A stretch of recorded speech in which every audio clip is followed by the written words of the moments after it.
Now, reports have emerged of the banging heard by rescue teams searching for the Titan submersible in the Atlantic as a desperate attempt for an emergency SOS. It's understood the noises are at 30-minute intervals. The instructions given to submariners inside a disabled submarine who were told on the hour and the half hour to bang the hull for 3 minutes and then to stop. And during that period of banging, all of the search forces should be quiet. And if that's true, then they're still alive. If the vessel is still intact, if the vessel wasn't crushed, which I don't think they've heard that sound, we certainly haven't seen any debris floating up. So the lack of bad news, I think, is good news. The search has been expanded because of the underwater noises and is now more than twice the size of Connecticut. It is vast and frequently hostile, a friend and adversary to everyone on this island. Look at the iceberg. No one in Newfoundland underestimates the task now faced by search and rescue teams as they attempt to locate the missing submersible. A Canadian patrol plane has picked up sounds in the search area. These noises registered on sonar buoys. But at the moment, the experts haven't been able to identify them. Yet, it has provided a glimmer of hope as rescue teams move specialist equipment into the area. A sophisticated deep-sea submersible provided by the US Navy loaded onto this ship overnight. It will join more than a dozen ships and submersibles scouring the area, with the operator of the missing vessel's supply ship, the Polar Prince, saying they're still optimistic. The Polar Prince lost contact with the submersible on Sunday morning. I mean, realistically, how optimistic are you that you will find the submersible and rescue the men on it? The equipment that's been mobilized for this is the finest in the world, the most capable in the world. We have to hold out hope. I think, as you're aware, there's still life support available on the submersible, and we'll continue to hold out hope until the very end. If the 5 men on Titan are still alive, their fate may rest in the hands of crew member Paul-Henri Najolet. A highly experienced mariner, he's visited the wreck of the Titanic some 35 times, and we tracked down a man who knows him well. Jose da Silva captained the supply ship on one of his missions. He's very experimented. Da Silva says he's unflappable. Once his submersible got stuck on the Titanic itself. One time the rover was stuck in a Titanic piece, and we had to do a lot of maneuvers to be able to bring the hub back to onboard ship. The North Atlantic can be a formidable foe. The depths and tides frighten most Newfoundlanders. This is a challenging place to conduct a rescue operation. It was when the Titanic sank, and it still is now. One official told us it's like looking for a needle in a moving haystack. If the submersible is intact, they won't have much oxygen left. But nobody on this island is giving up. For more on this, let's bring in the Associate Professor at the University of Adelaide's Shipbuilding Hub, Professor Eric Fusil. Thanks so much for your time. There was some hope. Now time clearly running out. How would you assess the situation? We are running out of time. We need to throw everything in.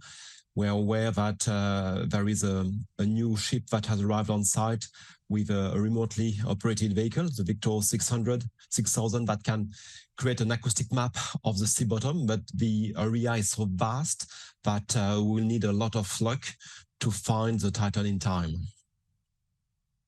And with the oxygen available on the Titan, it's an estimate, isn't it? Because it's also assuming that those on board aren't using more oxygen, say if they're stressed, or what sort of response physically that they're having to the situation they're in.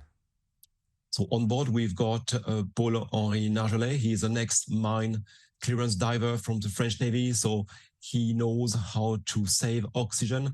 I think he would have a very prudent approach and some soothing words to train and explain how to save oxygen.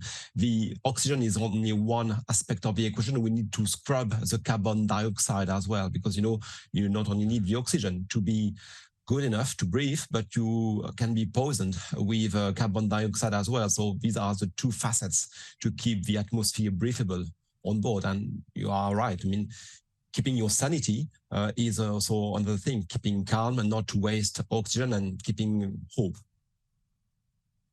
Indeed. Can you give our viewers a sense of the capability of the Titan? What sort of vessel are we talking about? So the Titan is a bespoke submersible, depending on the mothership, to be launched and recovered. And the Titan is made of a pressure hull with a combination of titanium and a composite material, so carbon fiber.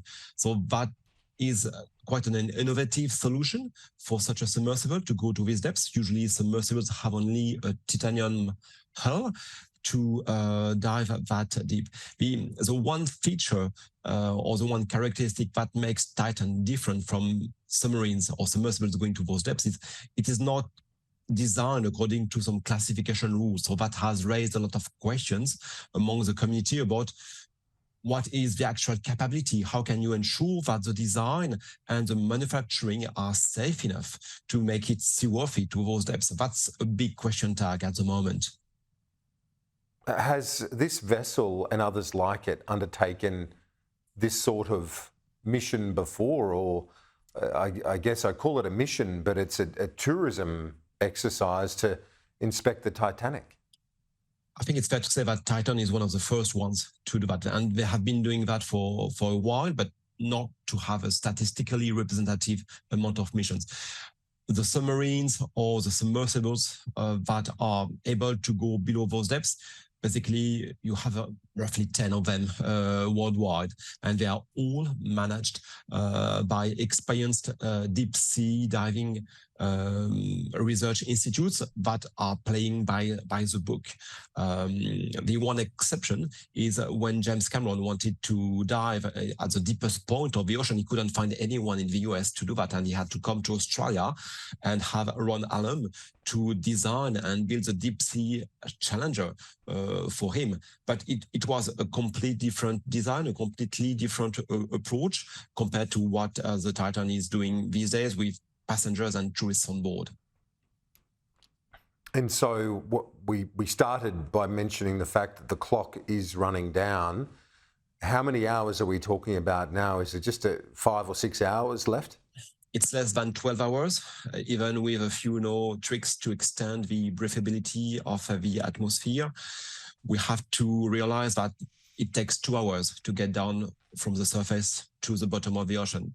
Then we need to find the Titan. We need to understand what has happened, and we need to bring her back. So that's 2 more hours to do that. But the tricky thing is to find her first, and hopefully if the Victor 6000 can find her, Victor is with 2 robotic arms that could basically disentangle the Titan if she were to be stuck within the debris or the wreck of the Titanic, and then give her a gentle push towards the surface. But there are so many unknowns at the moment.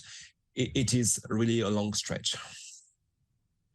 Yeah, it sounds it. And the clock running down every hour. Thank you very much, Professor Eric Fusil from the University of Adelaide. Appreciate it.